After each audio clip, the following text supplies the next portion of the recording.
We've all been in this exact situation.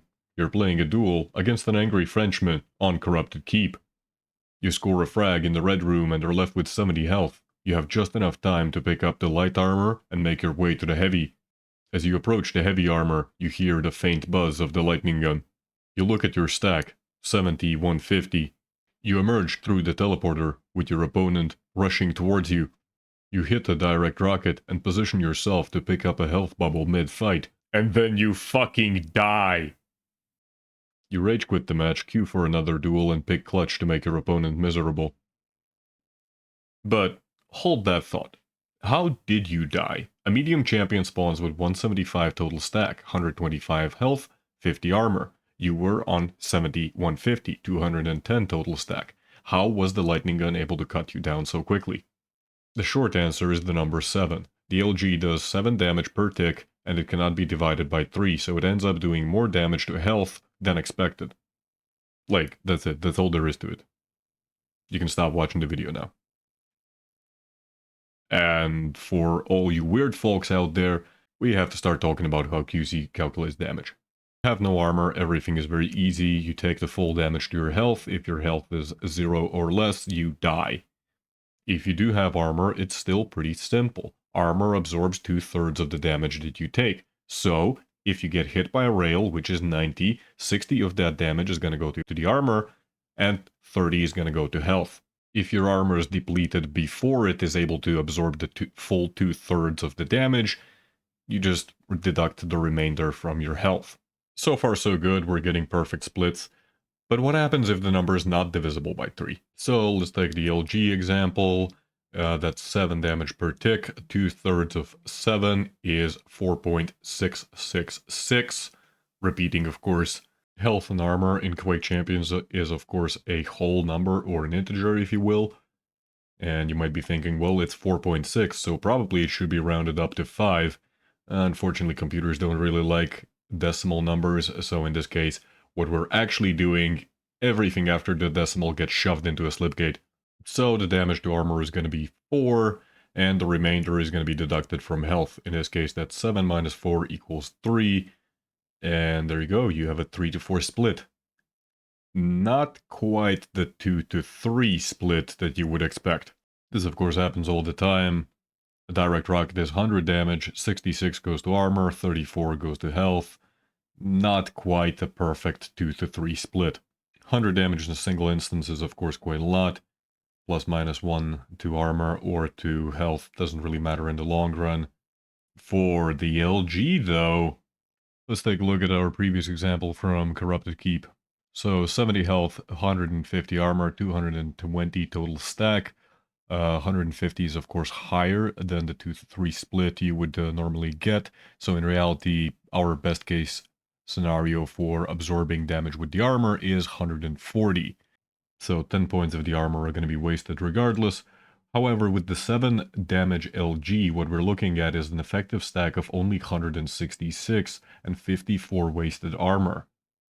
166. That is less than a medium champion's starting stack, and we just picked up a light armor and a heavy. Heavy champions picking up a heavy armor are even more screwed, as unless they have a mega health on top of that, it's pretty much impossible to make full use of their armor stack. So, the decision seems to be pretty clear. 7 damage LG was a mistake. Well, not quite. What it has created is a situation where the LG has to be reckoned with. Doesn't matter how much armor you have, it's kind of an anti-armor weapon. In practice, the calculations just end up being weird and they're kind of hard to play around. For example, if you had skipped heavy altogether, gone for the light armor, picked up a health bubble, and also picked up the 2 armor shards that drop from your opponent's dead body, you would be at 165 effective stack. The same as if you gone for the light armor and the heavy armor. Okay, so why was the buff needed in the first place? Arguably 6 damage every 48 milliseconds from the LG was doing just fine. Well, let's imagine us in another scenario. You are on 175 health. Your opponent spawns as a medium champion on a Vulcan, 175 effective health. He gets the railgun, drops onto heavy. You think now you have the high ground. They're in a corner. They have no cover. And the only weapon that they have is the railgun, which is not optimal for medium range fights. You go in and you still fucking die. In order for the LG player to win a 175 versus 175 stack against a rail player, assuming both players start firing at exactly the same time, the LG player needs to hit 94% accuracy. Even if you're a Serb, that's pretty tough to hit for 1.5 seconds straight. So the current LG being at 145 damage per second, some people might be raising an eyebrow when Sync wants to raise the damage per second up to 150. However, that damage per number second is deceptive because it means changing the rate of fire to 40 milliseconds or 42 and changing the damage to 6, which is now going to be properly divided between the armor and health. In cases when you have considerably more armor than health, the time to kill is actually higher with the higher DPS. Yeah, that doesn't sound right, but that's just how the math works out. The alternative is raising the damage to 9 and then the rate of fire decreasing to every 62 milliseconds, but it kind of doesn't feel right, and in my opinion defeats the purpose of DLG, thus giving more damage opportunities to low exposure times, whereas LG is kind of a weapon that you want to be using when you can get a clear shot on your opponent. Let's leave the corner peeking cases for the HMG and the rail.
I see stars.